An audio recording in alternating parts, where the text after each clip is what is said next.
Amanda, what are you doing here? Yeah, what are you doing here? It's so great to see you. It's crazy. Great to see you as well.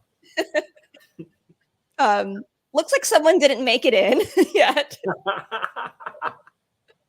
Well, now it's our show. Yeah, now it's our show. I know all about the Google leak. I'm very technical.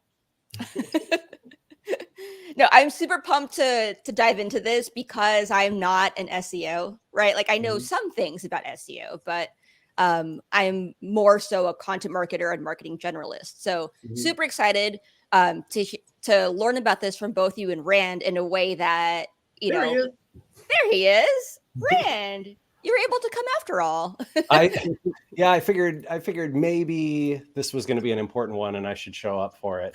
Yeah, it's good that you're here. Also, I'm still editing one slide, so just don't mind me.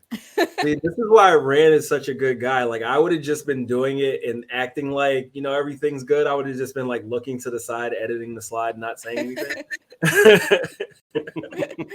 I have that whatchamacallit, like camera empathy, right? Where I constantly am perceiving myself through a camera and then thinking of, well, that guy looks like a dick. Why is he doing that? I gotta, I don't know. I don't know what it is. Just from years of like Whiteboard Fridays or something. Whereas whenever I'm on like a Zoom call, I'm looking at myself and being like, huh, you look good today.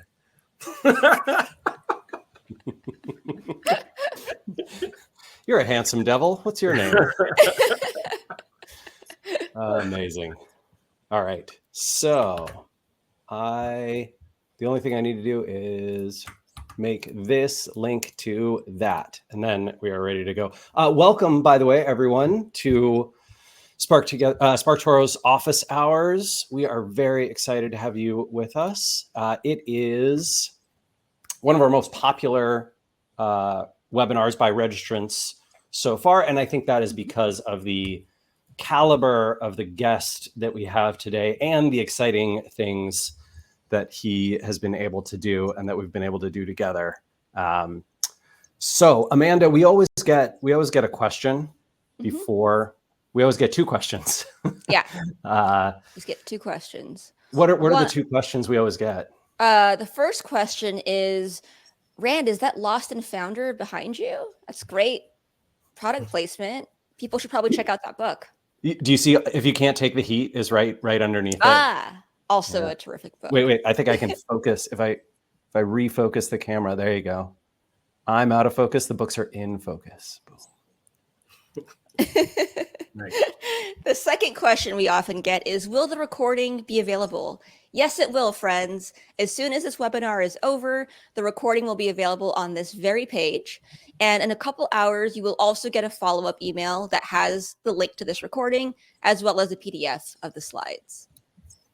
Amazing. And Amanda, will you tell our kind audience, especially folks who are new to SparkToro office hours, what they can and should expect in the chat and the Q&A? Oh, yes. The chat is one of my favorite parts of our office hours because we have all of you lovely folks chiming in here. So rules of the chat are participate, right? Drop in some insights or notes if you have them. You can drop questions if you want to. Usually, Rand tries to be pretty good about trying to address questions real time if it's salient to the current slide. Otherwise, you can use the Q&A tab in that same little window and drop in your questions, and that'll help us. And that, by the way, if you want to ask a question or if you're looking at this, make sure to upvote questions that you want to see answered, because that will help us prioritize like the order in which you will answer questions. Absolutely. Well, we have a ton to get through today, and I want to let folks know that I'm going to share my entire screen. That one. Let folks know that we are almost certainly going to run a little bit long today. And so my suggestion, I never use Google Slides. What do I do here? All right, there we go. And hide that. Oh, beautiful. Great. So We will probably go about 10 or 15 minutes over and answer folks' questions. Mike has kindly agreed to stay with us a little bit over the hour, so you can expect that the recording will likely be 70, 75 minutes. And if you need to drop off before then, of course, don't worry about it. You can catch the recording later. It'll be emailed to you. Also, we're going to try and make sure that we get through all of the incredible findings that we've got in here from the Google leak before that time is up. So welcome. Thrilled to have you with us. Very excited to get to do this. All right. So Mike King is the founder and CEO of iPullRank. Mike, you and I have known each other for a dozen years, more than a dozen years. Yeah, I think it's about 13 now. Yeah. Yeah, absolutely. Absolutely incredible. We have become not only colleagues, but good friends as well. Mike and his family and Geraldine and I have gotten to get together regularly. And so, of course, when I get this anonymous source reaching out to me saying, hey, I have 14,000 attributes that are, the secret sauce of how Google's ranking algorithm works, I call the man who is best for the job. And that is this man right here. Mike, we are honored and thrilled to have you with us. For folks who don't know, can you just tell them briefly a little about what iPullRank does and what this upcoming book that you're working on is? Yeah. So iPullRank, we're a digital marketing agency based here in New York City. We primarily do technical SEO, content strategy, and generative AI work. We mostly work with enterprise brands and mid-market brands. And my book coming soon is the Science of SEO. And I like to think of it as like the computer science book for SEOs. That's really talking more about like information retrieval and things like that. And, all the research I've done for this book really, I feel like I've been training for the last few years for this moment, for us to like get this esoteric set of documents, because I have so much information and knowledge based on, my experience in the space and all the research to really contextualize what we saw in these documents. That is exactly what is sort of the dream come true, because I'll be honest, as I went through most of the documents, the features, the naming conventions, the structure was just completely foreign to me, and I knew that you would be able to translate. So I truly appreciate that. These documents, you can see some photos from the last 13 years of our friendship together. And the original post is also linked to, Mike's got a couple of great posts on iPullRank.com that you can check out on his blog. I want to just, speaking of contextualization, start by saying what's actually in here. And basically there are, if you haven't spent some time in the documents themselves, they're hosted on Hexdocs. You can play around with that. This is what it looks like. And you can see it's pretty dense. It's challenging to read. It is written for internal Google engineers who work on the search team. It's documentation for them to describe the features and attributes that they can call as they build, code and structures and systems, and modify rankings and all that kind of stuff. Modify how the ranking algorithm works.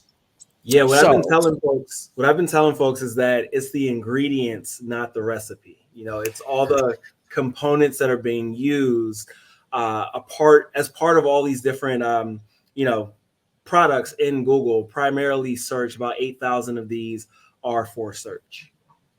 Yeah, I think what's interesting, one of the things that's interesting to me, I did not publish this because I couldn't validate it from a secondary source. However, one of the Google engineers, ex-Google engineers that I talked to confirm the document's authenticity off the record. This is someone who left Google, who didn't have access to it when they initially, when they were working at Google. They were working on a different team, but they were like, yes, this almost certainly is, authentic Google documentation, which of course Google search confirmed later the next week. But what they said to me, Mike, I think I might've mentioned this to you, Mike, but is that this isn't just the ingredients. This is all the ingredients. Mm-hmm. It's essentially a comprehensive set. There are references to some other, systems. For example, there's a reference to like the Freebase, the internal Freebase API, which has a whole bunch of, it has like 21 million different labels for topics, right, and entities, and that documentation is not here. It's in a separate API, but it shows you everything. And the more I have looked at this, the more that other people have looked at this, I think this is comprehensive, which is shocking. Like, it is mind-blowing to think that we have our hands on it. All right. So Mike, let's get into it. We broke this up, everyone, into 3 different sections. What should people start doing? What should we stop doing? And what should we experiment with or test? So we're going to start with the start doing section. Tell me about this. So traffic first, rankings later, which is, when I was in SEO, especially for the first like 10, 15 years, it was all about SEO was the first traffic I ever got. If you did a good job optimizing the site, you rank in Google and you get traffic. And now we're sort of in reverse world. So what is this? What's going on here, Mike? Yeah, so what we're finding in these documents is that Google is using a variety of ways to validate whether or not a page should be considered for ranking, right? And so, one of the things that they reference, and also in some of the other documentation that we were able to find from other leaks, is that they use Chrome to determine like what is an important page.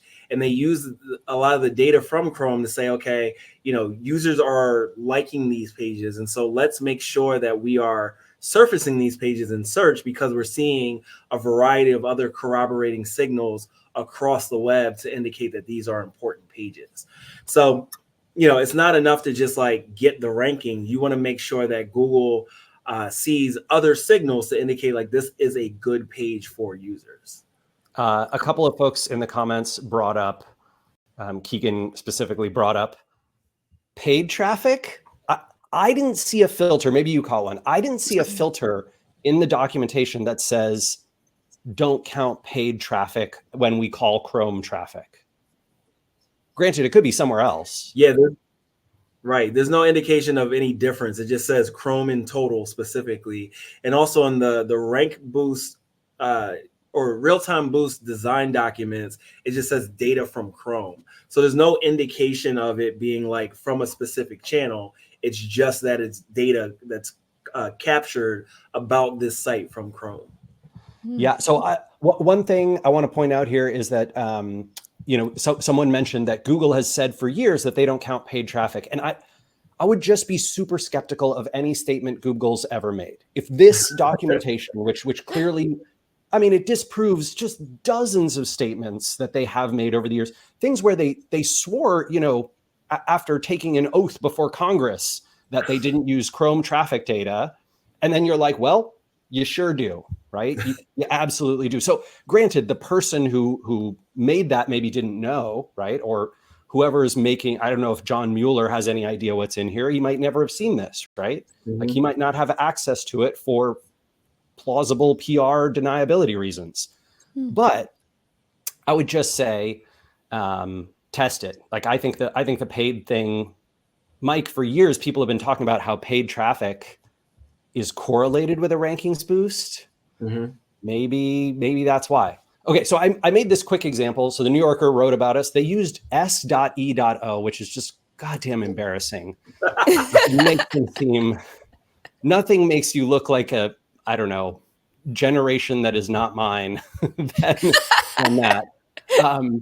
But they wrote a really nice article about us. And the leak suggests that if we were to drive traffic to this page, that would help boost the value that it passes. Granted, this probably already got a sizable amount of traffic, but you can imagine a PR and content and link building strategy that is, if I get a link somewhere and it's in a quiet part of the internet, I'm going to personally drive traffic to from my email, my social list.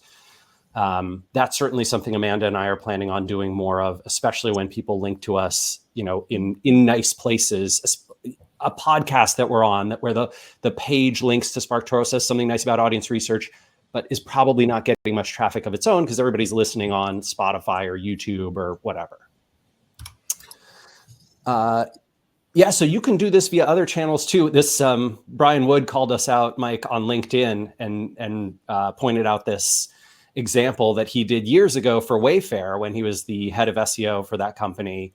and ran this Wayfair My Sofa campaign, this search campaign. So can you talk a little about the relationship between branded searches and potentially rankings and traffic?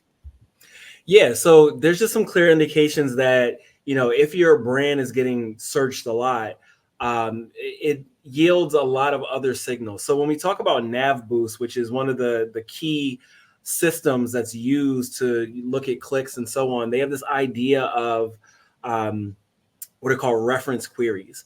And so typically your branded terms are going to be these reference queries. I mean, they're not going to be the only ones, but they're going to be the ones that you have control over through doing more of these like branded activation. So when you run a ad where you tell people like Google Wayfair My Sofa or something to that effect, you're going to create a lot more of these reference queries, which is also going to yield a lot more of what are called long clicks. So the more successful user signals that indicate that people are looking for your brand. And so when you roll up a lot of these reference queries on a domain level, that's going to send a signal that says like, okay, this domain is worthwhile broadly in search. And so you're going to get more opportunities to rank than a page that or a website that doesn't create a lot of these. So when we talk about brand, this is just a opportunity to broadly make your site more powerful in ways that Google is looking to measure that isn't just like links and do you have the right content? And so these signals are just a lot more difficult to gain because it requires, a lot of user behavior to change in your benefit for your website. Yeah. Someone was asking and speculating in the comments that GA, Google Analytics, might be part of this. I didn't see anything about Google Analytics, just No. Chrome. Yeah, there was no indication that GA data was pulled in at all. Okay. Yeah. Tell me about this. So from my perspective, I think one of the key things that we need to start doing is using more clickstream data as part of what we're doing in SEO. And I think historically, clickstream data has been seen as like not real data, but really it's the best that we got in order to have some sort of a proxy for what it is that Google is measuring. And so effectively, we want to get a better understanding of where do people go when they leave our site. And, there's no other way to get that than using data like this. And so when we go back and think about like the evolution of Google, the Google toolbar was one of these ways that they tracked this previously. And then they were like, hey, why don't we build a browser so we can get all the information about where people are going? So when we look at this example here, this is specifically for SparkToro. A lot of your people left and came to us in this last month because of this story that we broke. And it just goes to show that there is an indication for Google, like, okay, both of these sites are related and they're both sites that people want to see right now. So I suspect that we both saw a pretty significant boost in organic search because of these signals. So having, this be kind of incorporated with SEO, I think is what we all need to be doing moving forward.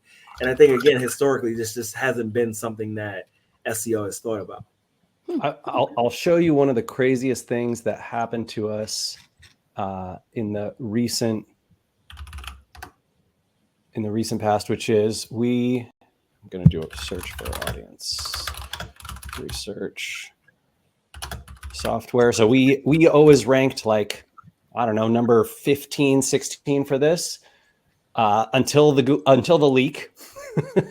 And now we are number one organic for audience research software. Yay! Which is kind of awesome. We also started ranking extremely highly for audience research tools.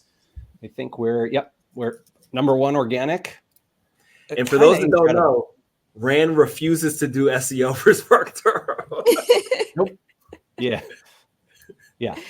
We dropped down a little bit, but like during the peak of this news, we got the number one spot back for a 0-click content. We lost it again, but I do want to call out something, a correlation here, or something similar.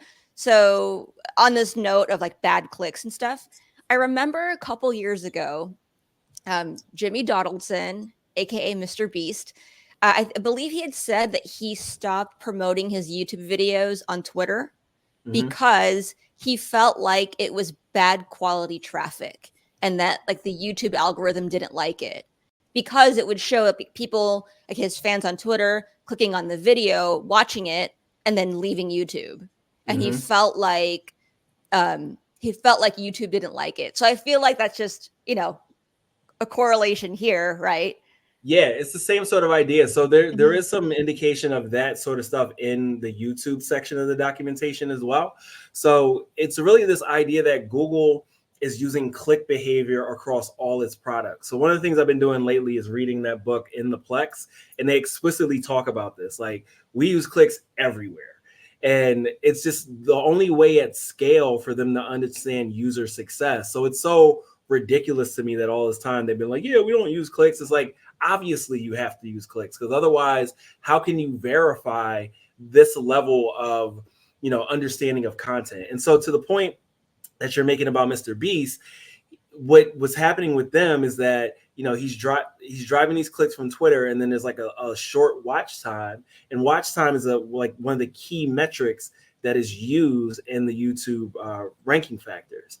So you don't want to drive more bad quality traffic, just like you don't want to drive more users who are not going to sign up. Yeah, absolutely. So in this case, right, you're sort of recommending looking at how you perform versus others. Yeah, absolutely. So, there's a number of tools that provide this on the URL level. I know SEMrush, their .trends tool, SimilarWeb does, and I'm going to imagine, is it Datos or Datos, whatever the people you guys use, they can provide it at scale via their APIs and so on. So my whole point here is that we can get a sense of how things are actually performing on other sites, and then that can inform your competitive analysis from a UX perspective. Like, what is it about a competing page that is yielding people staying on that site for those same keywords that you're trying to rank for? Because if they have some sort of UX element that is, more sticky, then that's something that you should also have on your site. And what I'm encouraging the people to do is adopt more of those like table of contents things, so they can drive the user directly to what their answer is. And also, if you're like a recipe site, like, I don't care about, your grandma's life story. Like, just give me the recipe. That's what the user wants. And when we talk about this idea of like a successful session, it's not just did the user click on your page, it's did they click and stay there? And also, if they didn't click and stay there, did they go and perform a different search? Because that could also be an indication of a poor performing search. So, if someone lands on your site and they stay there for 2 minutes because they're looking around for the recipe and they don't find the recipe and they go back and click on another result, that is also an indication of a bad session, even though you look at it and see like, oh, it's a low bounce. They stayed for 2 minutes. So it's not as simple as what we may have historically thought of it as. You also got to think about like what are users doing when they go back to the SERP? Yeah. The pogo sticking, the searcher satisfaction, that appears to be huge from this data. So one of the things that comes out of this again and again, you can see I see a ton in my LinkedIn feed, right, around like, well, this is just reinforcing all these things around brand. Make people prefer your brand, so they search with your brand, the Wayfair My Sofa thing, or the don't get them to search for audience research software, get them to search for SparkToro, which is, what Amanda and I really focus on. But so I thought we'd put some actionable stuff in here around this. I am going to recommend that naming conventions are one of the biggest and most important things that you can do. Also, embarrassingly, and I am guilty of this myself, particularly with my years in SEO, SEOs are often horrible at naming things. Like, horrible. Even the big publications in the world of search, SE Journal and Search Engine Land and SE Roundtable, and the naming convention stuff, we're just not great at it. Like, honestly, I think iPullRank is one of the best brand names in our space. It really is. Yeah, and well, but that the bar is just not, it's not high enough. Like, we need to raise that bar, I think, in that field in particular. I would recommend against these kinds of generic names. Historically, they were things that people in SEO recommended, like call your brand or your product what the searcher searches for generically. And I would suggest that is a very poor idea in a world of entities and a world of mentions being important and brand connections happening. So we I linked to shouldn't the. rebrand to audience research near me.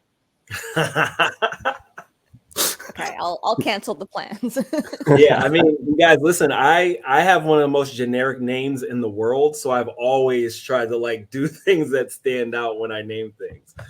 Oh, Like you can't search interesting. for me. If you That's search for my interesting. name, you're gonna get like the New York Yankees player. You're gonna get Martin Luther King Jr. because that was his name when he was born. You're gonna get random authors. You're never gonna get me unless you add like rapper to it or SEO to it. Yeah, fascinating. Ah, Huh. I had never thought about the fact that the genericness of one's human name also means that you have to do brand building around that. That's, yeah, pretty easy to be the top Rand Fishkin in Google. Let me tell you, not a challenge. So when it comes to brand stuff, patterning, consistency, I won't spend a bunch of time on this, but I think Campari is a great example here if you're looking for someone who like always keeps that brand consistency through 200 years of history. And if you are trying to compete in spaces like this, my recommendation would be like what Leopold Brothers did here when they launched a Campari competitor, right? A bitter red aperitivo, but it's an American version. I think it's fantastic, by the way, if you want to make your Negroni a little bit up-leveled. And when they created it, they went out and marketed their new product through all the sources of influence that talked about Campari. So basically any place where there was Campari recipes, coverage, advertising, brand marketing, that's where Leopold Brothers went. This is exactly what SparkToro helps people do, but you can see thanks to the leak that it is actually incredibly valuable for SEO in addition to audience building and marketing through sources of influence. So even if you don't care about the kind of marketing that we do and you only care about SEO, this is still a great tip. Mainstream press helps too, but I would argue way more difficult to get here into the New York Times than it is to get into Punch Drink and VinePair and Go 750 and Eater and Gear Patrol, all those kinds of places. Google loves rewarding products that are synonymous with categories. You can see this all across the rankings. You can see this not just in the leak, but in any study around SEO and how much traffic is going to the top sites. And so this is, I think, this is showing we have a long way to go, right? Yep. Like no one is searching for audience research and SparkToro, and that's something that over time we want to associate with our brand. We do a ton of things to do that, but one of the easiest things that I do, and I would recommend everyone do this, is actually I'll show you. I'll just drag a. So this page that I've got here. Okay, so you see, so this is my like speaking in contact page, and if you scroll down, I have my biography for professional events, and I make sure that SparkToro, makers of fine audience research software, is right there. And Mike, my understanding is in the leak, they say that they look for text around the anchor and associate that with the entity mention, right? Absolutely. Yeah. So my hope is essentially you see this and you see SparkToro, and then you get rankings from that, and that's something that everyone republishes. Not only that, like you said, like people will copy and paste that for you on their sites. And so Google starts to see it in multiple places. And then that affects like what they associate with those entities. So it's definitely a great way to do it. And also like for anyone that's doing things like guest posting still, not that I'm hating on it, but if you're doing that, like be more strategic about the word usage around your linking so that those entities can be associated with the sites that you're building links to. Mike, Zoe asked, and I think this is a really smart question. Was there indication in the documentation how distant those words would be, how far they'd calculate it from the anchor? No, it doesn't say that. It just says that it's looking at what's to the left and to the right of the anchor. Huh. Okay. Yeah, interesting. Oops. So yeah, this human satisfaction thing, the quality rater data being in there directly was a huge surprise to me, right? I think we all suspected that would not be the case. Yeah, can you talk a little about how this is affecting UI UX? Absolutely. So it's an attribute called golden, and it's basically an indication of whether or not the given page is a golden document, one that was rated highly by the quality raters. So what they do is they feed that to a classifier so they can use that to determine the quality of websites. And so if you are building pages that are following the quality raters guidelines, then you have a higher likelihood of matching whatever's in that classifier. So to that end, you want to kind of better understand the QRG. And I'll tell you from my own perspective, I hated that document. I didn't want to read that boring thing. Like, I've kind of ignored it for the last few years. And when I see people like Cyrus Shepard, who became a quality rater, I'm like, how did you pass that test? Because that document is so boring to me. But it's just an indication that we do need to be paying more attention to it, because Google has always said, like, oh yeah, what they're doing isn't affecting rankings, but as we now know, it is informing the data set that Google is using to improve their classifiers. Yeah, absolutely. And so, when you see, I am starting to see, as you mentioned, Mike, right? I'm starting to see these recipe sites that don't provide a whole lot of detail. They just go straight to the recipe, ranking higher and higher. Personally, I kind of appreciate that. Like the PCC recipe for tagliatelle porcini, damn good. Very, very good, in fact. And, this, I think, speaks to what you talked about with your like jobs to be done as part of the content process. So if we have these ranking inputs measuring satisfaction via all of these systems, right, you're going to get eventually content that satisfies searchers at the top. Do we have any idea about this sort of testing, right, experimentation, the thing that we see with Google all the time, which is like they sort of, your page gets to rank for a little while and then it kind of settles into a position?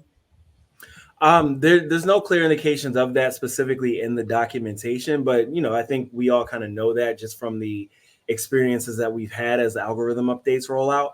Like from my perspective, whenever an algorithm update rolls out, like I'm never going to be the person that's like, here's what happened, because there's a lot of people that will write about it as soon as something rolls out. That doesn't make sense to me, because Google is a software company, and software companies roll things out in Agile and whatever. And so when they do that, they may roll back components of it. So I never look at anything until at least 2 weeks have gone by, which from my perspective is usually like the time frame that something might be in review. And so I would say at least wait 2 weeks to see like how things have settled, and then start doing your measurements around like, okay, what adjustments might have happened here. Yeah, absolutely. I also want to bring up someone asked in the comments that they had joined late. I suspect some other folks have joined late. Yes, the recording will be made available. It'll be emailed to you shortly after this seminar is done. We are going a little bit long today. We're going to go about 75 minutes, and Mike has kindly agreed to stay. So, the measuring. So Cyrus wrote about this, right? That that essentially the quality rater data is getting classified. I think that's pretty wild. What does this low effort thing mean? Yeah, so it looks like they're just trying to estimate the effort required to generate the content that they're looking at. And I think that's really smart. With the advent of generative AI, everyone is spinning up millions of pages, saying the same thing over and over. So it looks like Google is saying, okay, how can we measure the effort of this page and then use that downstream to determine whether or not this is a page that should rank? Which to me, it makes sense, but they're also kind of looking to compare it against what they're seeing from the quality raters as well, so they can better model whether or not a page is Gen AI and also not valuable to users. Yeah, I think that's probably a very smart plan, especially since Google really needs lots of human content on the web.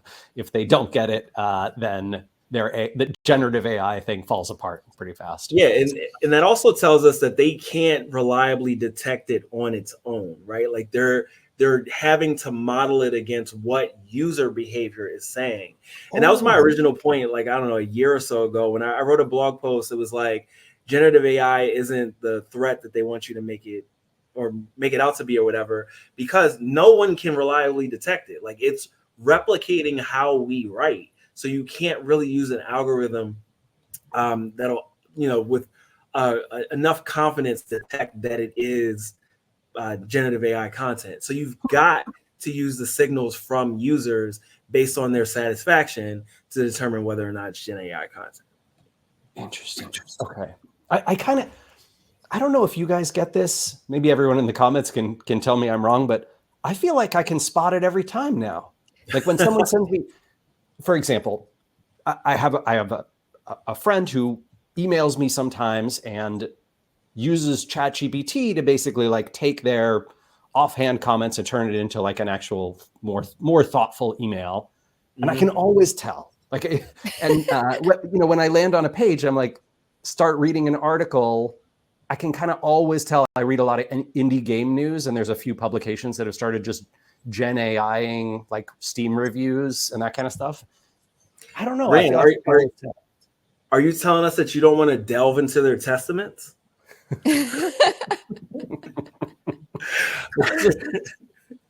I can't even put my finger on it, right? It's like a feeling. It's that uncanny valley of human, non-human things.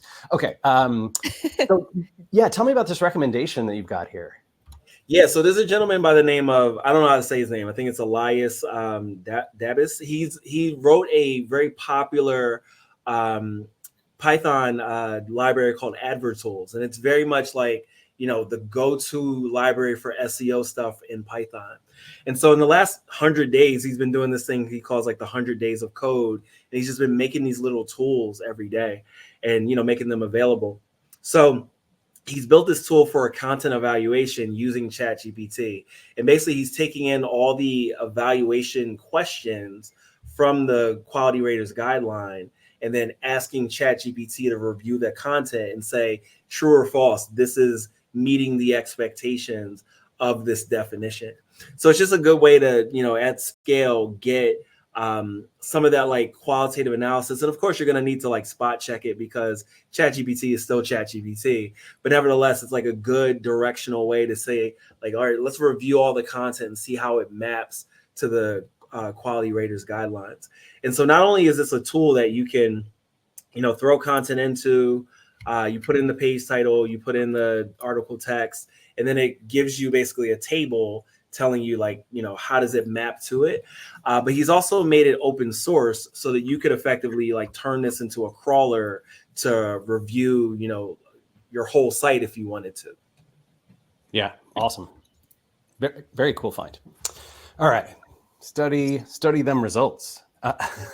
So what are we basically seeing here? Oops, I think we've got, Yeah, one of the things that I found especially compelling is that they have this idea where content of certain types will be limited for how many items can show up in the SERP.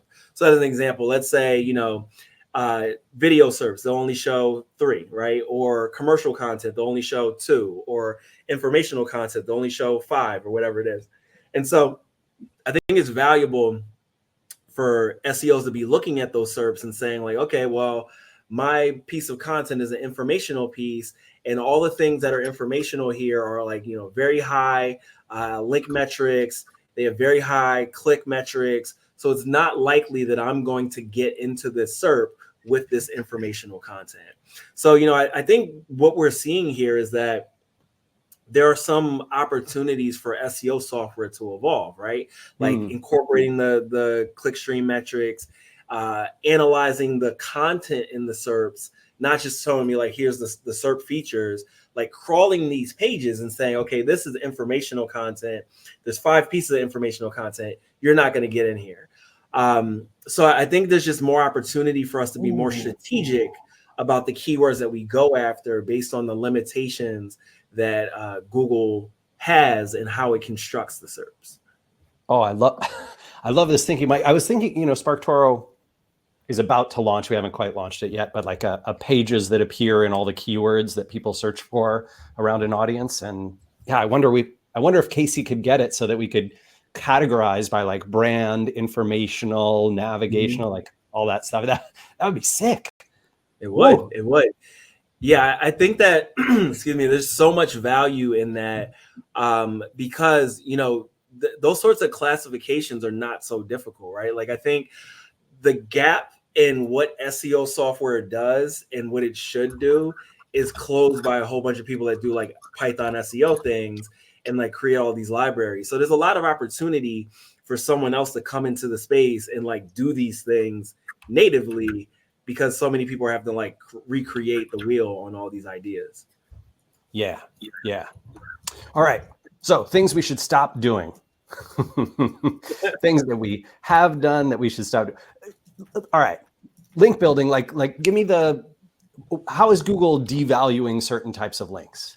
Yeah, I think you kind of touched on this before, like this idea of where content lives in the index gives some sense of like what the value is of the links from those pages. So as an example here, well, not an example, the way the index is stratified, you have pages that are really important, meaning that they rank well, they get a lot of traffic, and so Google has to have them easily accessible. So they live in memory within the Google index, right? Because memory is going to be the fastest. And then you have a layer down, which they're calling like type medium quality. Those live on solid state drive. That's going to be, the next fastest accessing of that content. And then you have what's basically like the content graveyard, which is their low quality stuff, which lives on like standard, HDD drives, right? And so then you have another section, which is fresh docs, which I'm just assuming is going to be content from like news publications and things like that. And so there is no metrics, to my knowledge, in our space that accounts for that, right? Like the proxy would be, does this page rank well for a lot of keywords? And does this page drive traffic? So what you're seeing in the table there is, me trying to come up with a composite metric based on the source type. So what I've done here is I've pulled the URL rating, the domain rating, the traffic, the keyword rankings, and then use that with different weightings on each of those metrics to come up with a composite score. So as you can see here, example 2, the URL example 2 has a URL rating of 60, a DR of 50, and then a traffic of 1500. But the rankings are 8, 9, and 3 for the keywords. So when we weight these in this composite metric, we find that has the highest score out of all 3 of these. So that would be the URL that I would want my links from if I'm comparing between the 3. So, it's something I'm going to share with the community in hopes that these SEO software companies like add something like this so that we can have a comparison that goes beyond like these approximations of PageRank and goes more into these things that we're finding in the documentation link. Yeah. Very cool. All right. And I mean, the rough thing here, like one of my big takeaways is, if you hired an agency or a consultant to do link building and they are getting you a bunch of links and you look at the pages that they got you links from, and those pages are almost certainly not getting traffic, you should probably not work with that agency or consultant, right? Like it is probably not the case that something that has pages that have no traffic have a lot of ranking value. So, yeah, I think that's the caveat there, because I think we all know that link volume can work, because it does work. Like we've seen that for years. But if you get like, I'm going to imagine if you get like 1,000 of these low quality links, like, yeah, that will move the needle for you. Oh. But what we're learning here is that if we get 5 of the high quality links, those will move the needle better. And so don't you ultimately want more traffic? Like, I don't care if it's traffic from referral or from organic search, like you want more traffic. So from my perspective, the only links that we're going to build are going to be these high quality links. Yeah. I mean, it seems very likely this is the way to go. Okay. Lots of people, ourselves included, put many topics on one site. As an example, I noticed, so I'm quite embarrassed about this because I believe Amanda and I and our friend Andrew, our friend Scott, Geraldine, a bunch of us contribute to this best damn food and drink gift guide every year. We've done it for 4 years in a row. It sits on SparkToro's blog. It is totally irrelevant to all the rest of our content, but we love small indie businesses and we promote this, in my opinion, great guide. Way better than all of these guides. No offense to whatever, the comments on Reddit or the Eater guide, but all of the rest of these are driven by affiliate revenue. Literally, right? Like you have to scroll to page 15 before you find non-affiliate stuff. Ours are just, this stuff is great. And we have, anyway, we don't rank anywhere for it. On page 7, I found the first guide that was not an affiliate thing. It's from Metafilter. We are not in the top 100 pages or the top 1,000 results. Wow. For this at all. Ouch. Yeah, we don't rank to save our lives. You can see I searched for exactly the title tag of it, Best Damn Food and Drink Gift Guide 2023. There's a mention of it from Facebook, a Threads post about it, and a LinkedIn post about it. No, the document itself can't rank for crap. Wait, Rand. How many people do we have in here? Why don't we just get them all to search for it, find it, and click it? Yeah, we have over 600 people right now. All right. If you are willing to perform a search and do this, I guess we could try it. We could certainly try it. So here's the thing. I can't find it in Google, like, to save my life. So I know that if you search for the URL exactly, Google will show that they've indexed it. But why don't we, and I think it could be a good piece of information, new information, if we did like a site colon search with it and then did best food gift guide. And obviously it would come up then. But if the clicks would yield like an additional signal across the site that Google would leverage. SparkToro gift guide. All right. So it comes up if you search for our brand name, which is nice. But if you take this, at least as of yesterday when I took the screenshot. Oh, thank God it's ranking now. All right, now let's go. Food and drink gift guide 2023. I scrolled for pages. Oh, look, we're ranking there too. What happened? What's different today? All right, yeah. So if you can find it, go ahead and give it a click. Let's see if anything happens. I suspect that this won't work. I don't think there's enough of us to make a difference in the web search results, but we could try it. We can see. Where were we ranking? Like number 20, 21, a little lower than that. All right. But in any case, that's not the point I'm trying to make. The point I'm trying to make is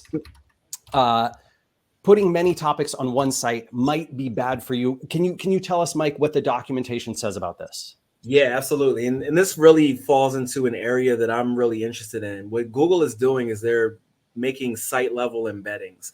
And for anyone that doesn't know what that is, embeddings are basically representations of websites or documents or entities or authors in multidimensional space. So basically they're converting all the stuff into numbers.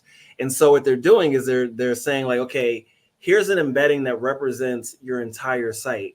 And so the subjects in there are largely going to be, whatever the core subject matter is. So in your case, audience research, but then they're going to compare a new page against that, the embeddings for that new page. And they're going to say, wait, this has nothing to do with all the other stuff that you're talking about.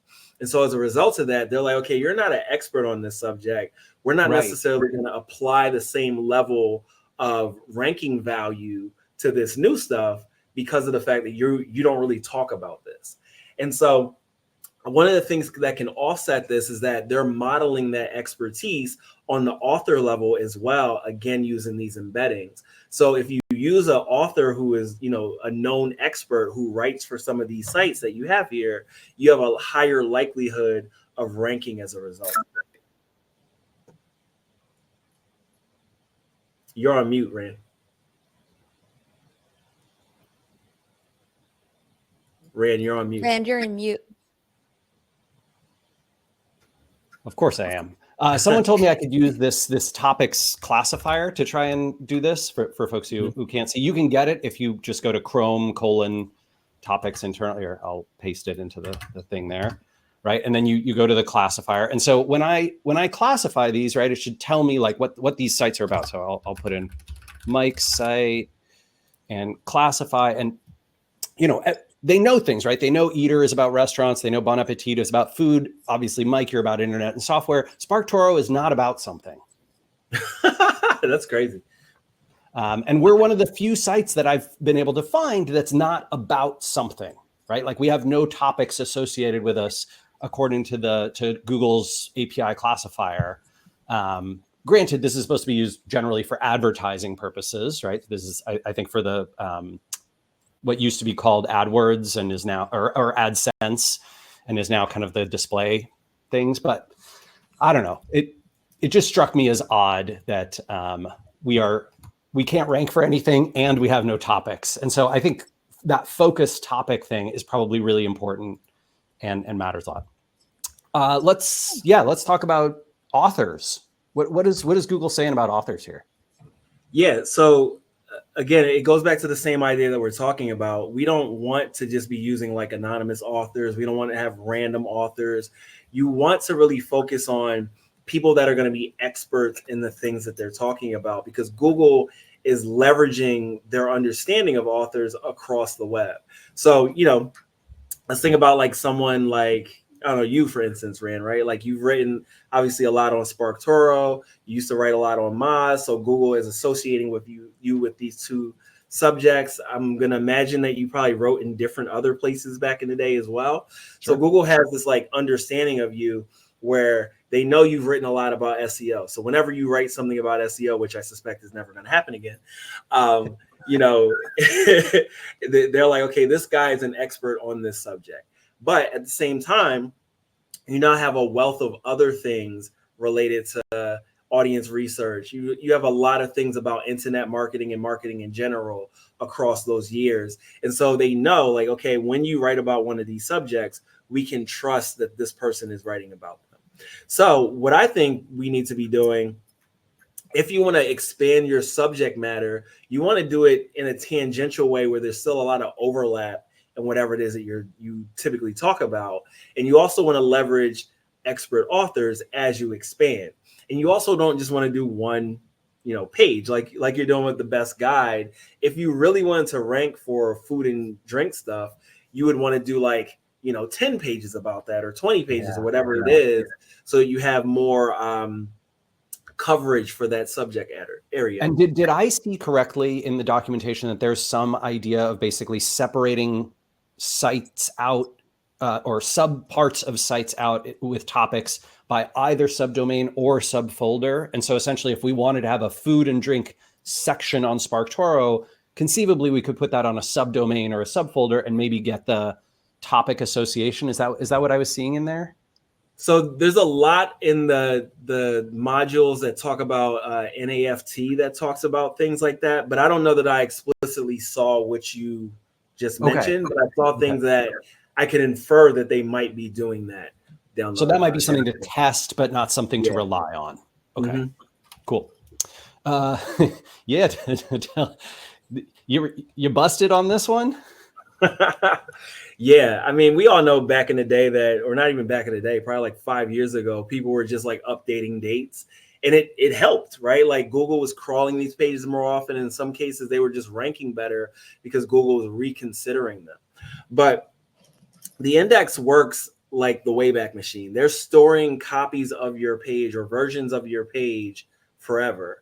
And there's also some indications in there that they are, for linking purposes specifically, that they are considering the last 20 versions of the page that they have in the index. And it's also how they're considering when was the last significant update, because that directly informs how often they're crawling your pages. So I say all that to say you can't really hide anything from Google by just like quickly making a change, because they just have it forever. Yeah, interesting. Amanda and I did this with a bunch of our pages when we launched V2 of SparkToro. We had to like go back, throw out the old screenshots, re-describe what the product does. It's no longer Twitter focused. You know, it has all this other data in it now. Mhm. And yeah, I have no idea whether Google cared about that, but obviously it was very important for our customers. And it's interesting to think about like how much of an update do I need in order to be relevant again? Because I do see a lot of that, you know, junky stuff in there when I search for dates. Okay, last section here. What should we test doing, Mike? What's on our list?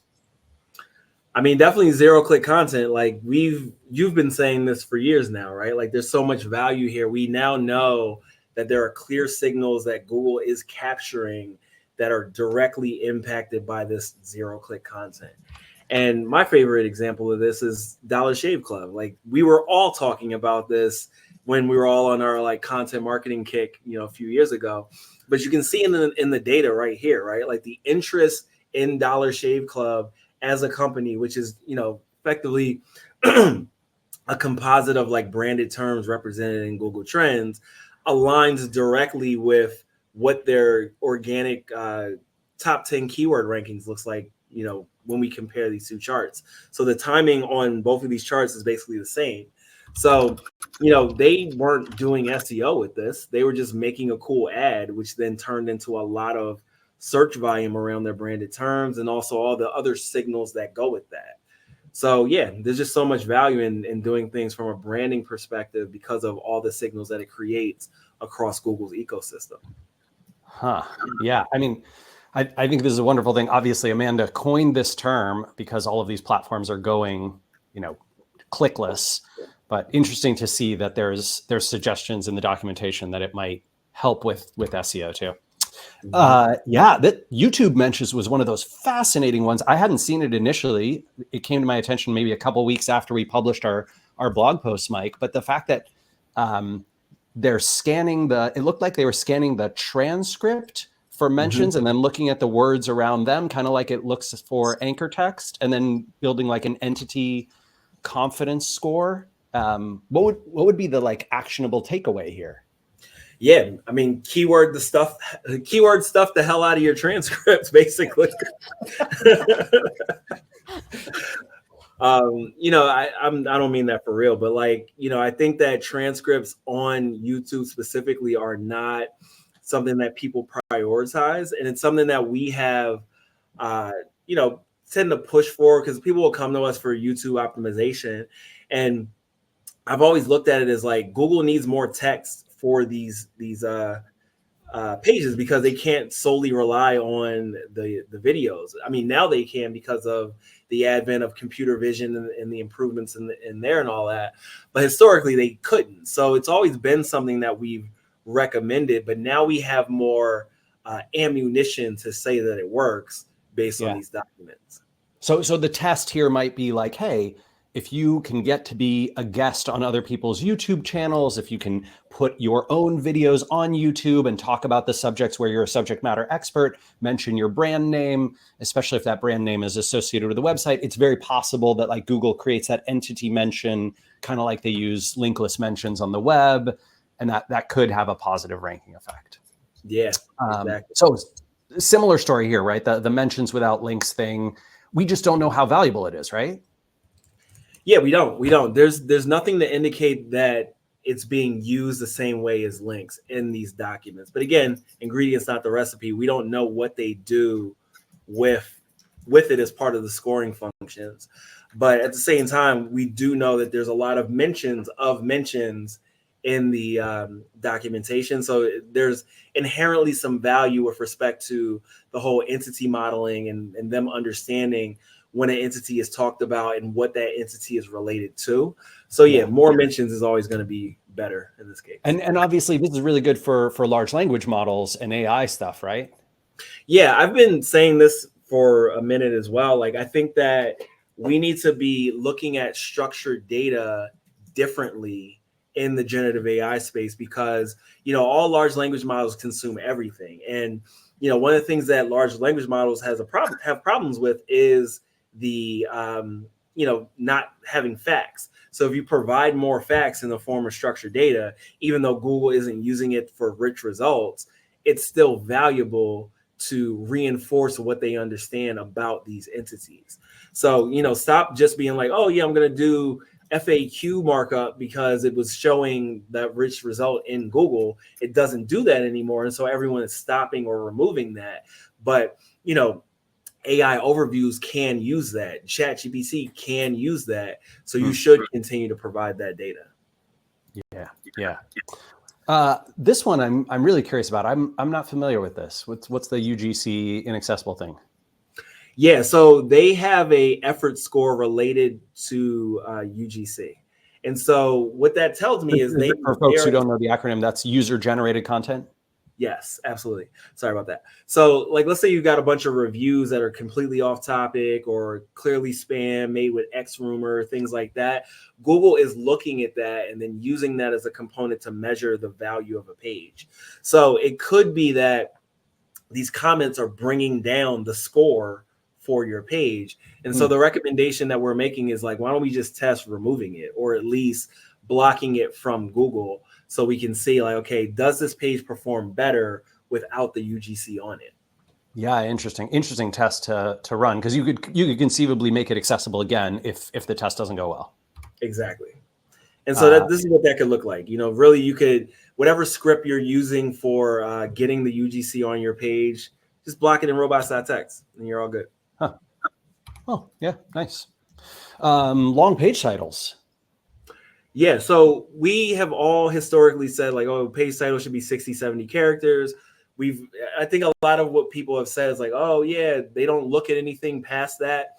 That's not true. There are no measures of page titles mentioned in the documentation. And to Gary's credit, he's said in the past, like, the 70 character thing is made up by SEOs. And also the more recent documentation, like the public documentation about SEO that Google provides, also says that. And so a lot of the tests that we've run historically have been doing things where we like include more keywords in the page title to make it longer. And every time we've done it, we've seen increases in clicks from organic search. So this might not even be a test thing. This might be a like, just do it. Yeah. I mean, right. well, I want to be clear. Almost every time we've done it, we've seen results like this, where it's just an increase. So the orange line here is the variance performance.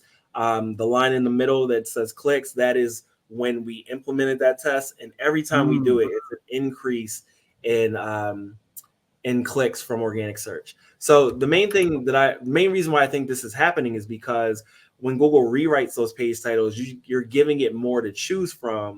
And so you have a higher likelihood of mapping to what the user is searching for.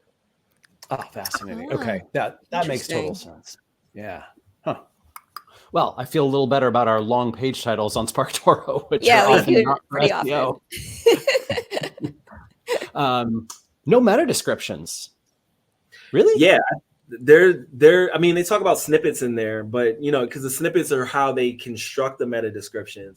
But what we would recommend testing is like just remove them, because Google continues to remove them. Like in a lot of these different studies you see, it's like 80% of meta descriptions are rewritten anyway.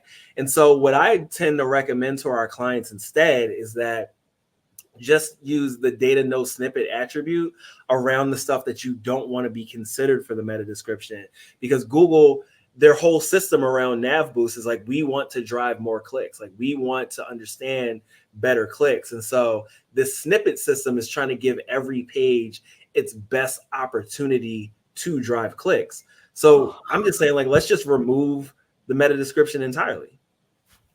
Yeah, why not? Plus, it's a bunch of work I don't have to do anymore. I love that. I'd rather put it into something human beings are actually going to read. Yeah. How do we test this one? Like, what's the significance threshold here? Yeah, I think we have to figure it out. So someone actually asked in the chat, like, what do they mean by significant update? I think that's probably going to be, different per content type, different per website, and so on. And so what we're recommending is just like testing different variants until you figure out which one is it. Like how long does it have to be considered a significant update? And the way you would measure that is based on how often Google is recrawling the pages, because again, they're using the significance of the update to excuse me, give a crawl frequency per page.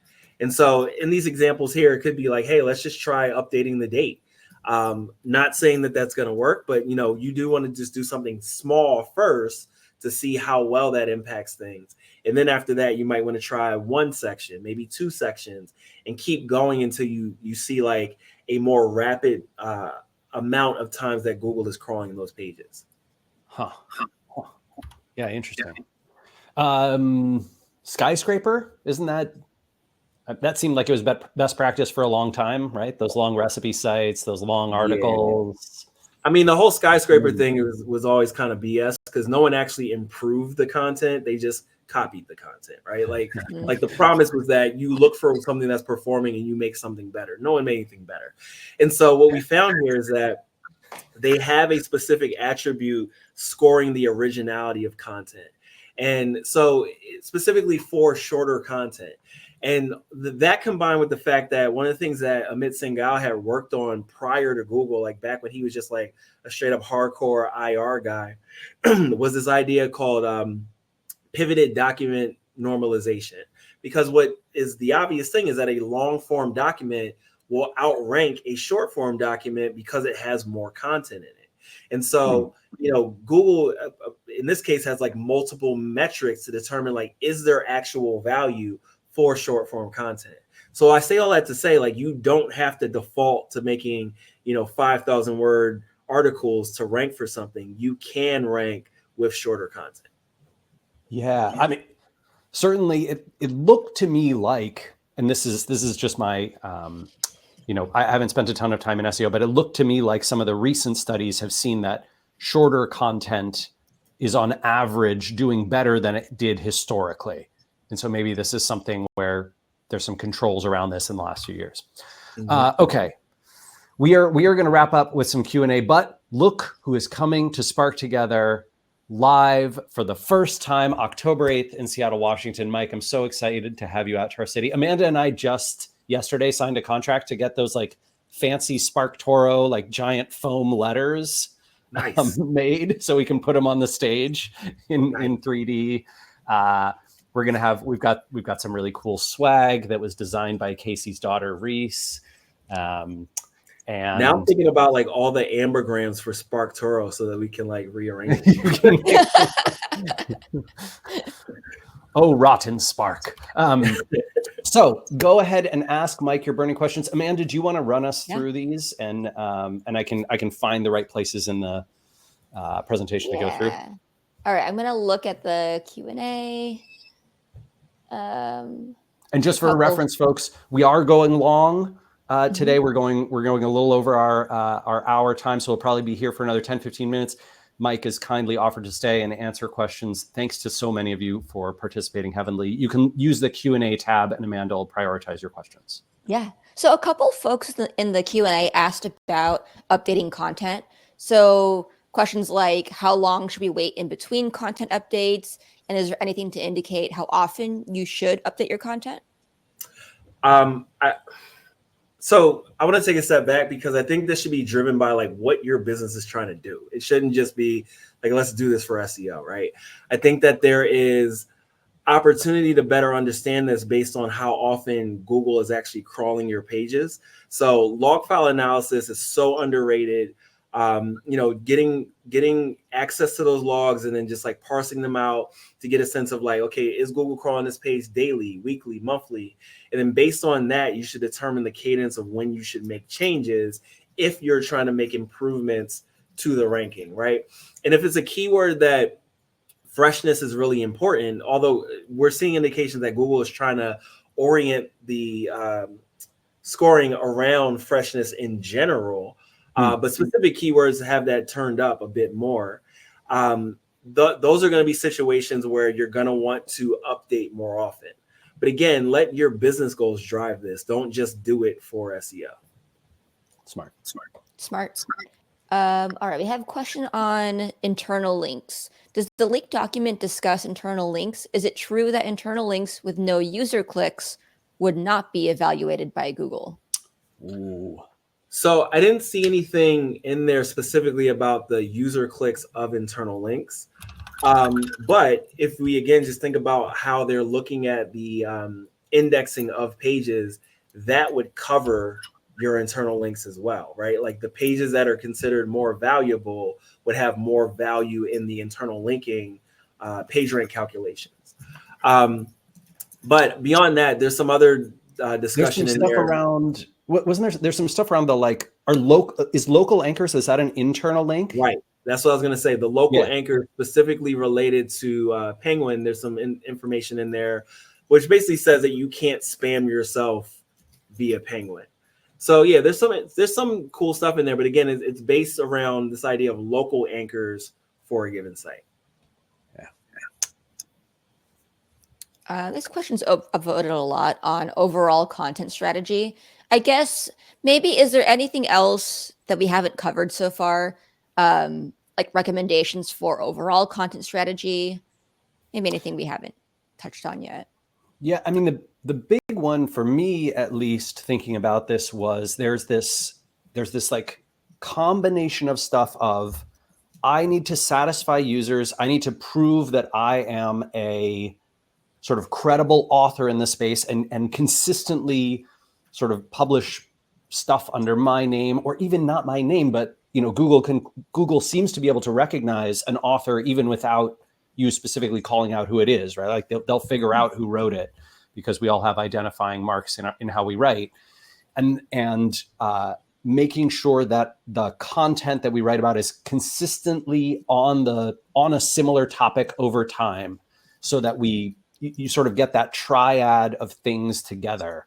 That was like the big, like, oh, okay, I can see why all this stuff ranks. I can see why whatever this recipe site is ranking because this author is always writing about pasta with mushrooms. And so no wonder they rank for the pasta with mushrooms searches, even though it's kind of a small site.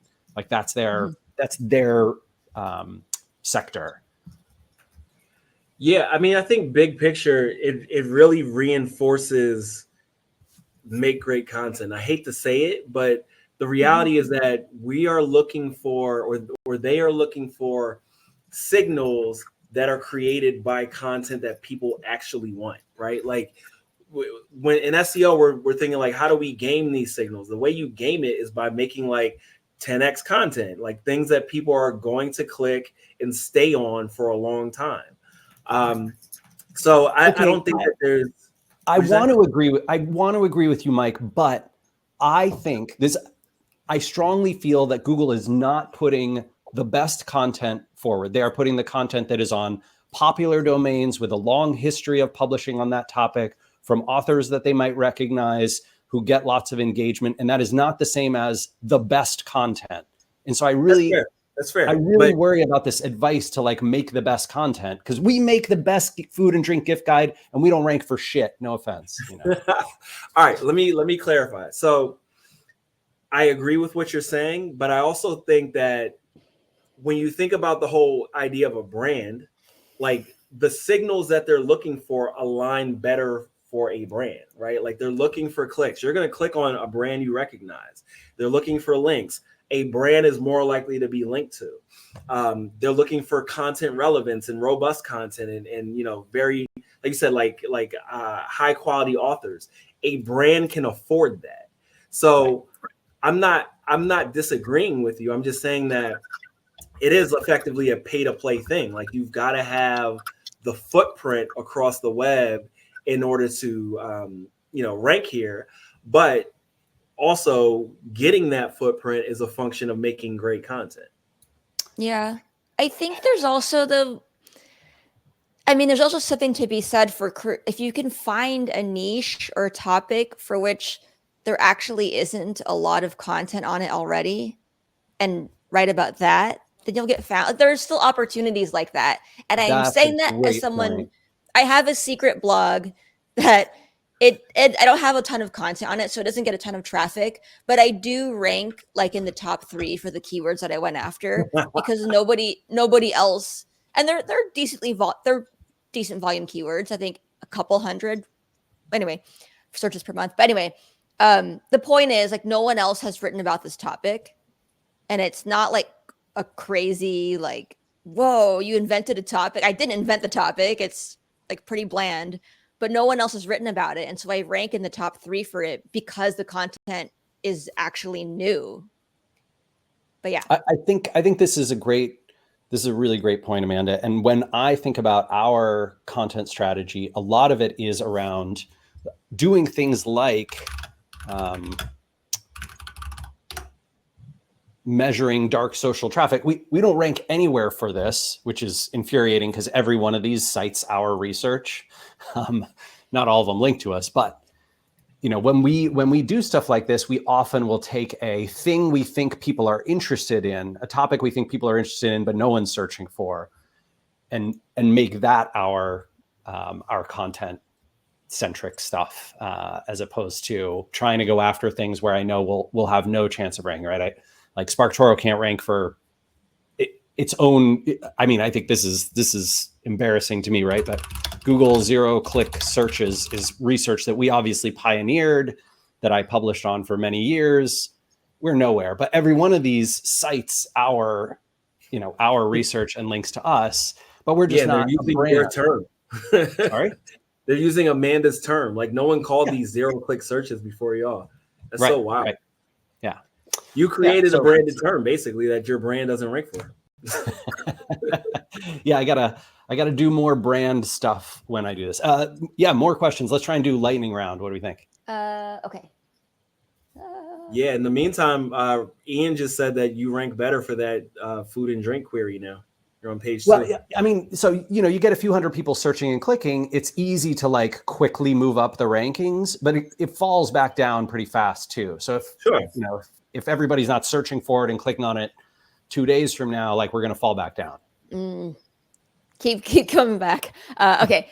Nancy asks, did the leaked docs include Google Business Profile? There is some discussion of local there, but I don't do much local, so I didn't dig into heavily. So I don't remember what it said. I remember correctly. I think is it the Near Media guys published a really good. Yes. That one was great. Yeah. So this local search implications of the Google API leak, our friend David Mim, who is someone I just love to pieces, he wrote a great piece about this. I would recommend it. Darren is also in the comments. Darren, I don't know if you've got other resources, but I would point to Whitespark and Darren as being, obviously leaders in the local search field. Cool. Let's see. And any interesting or new findings for e-commerce websites? There's some stuff in there on Google Shopping, but again, I didn't really dig into that just yet. I don't think anyone else has like done anything. What do you call it? Like a deep dive, but that could be one of the next things that we do. Yeah, I would love to see an analysis of that. There is. I did look for shopping the other day, and there's these fun things around like, oh, does the brand have an entity associated with it, and then like, is that connected to the intent of the shopper search and merchant ID stuff? But you can, this is not just for Google search. It's local is in here, YouTube is in here, shopping is in here, whatchamacallit, Google News is in here. Like, there's amazing stuff in here. Yep. Okay. Let's see. How do you change the topic of a website if it is coming up wrong?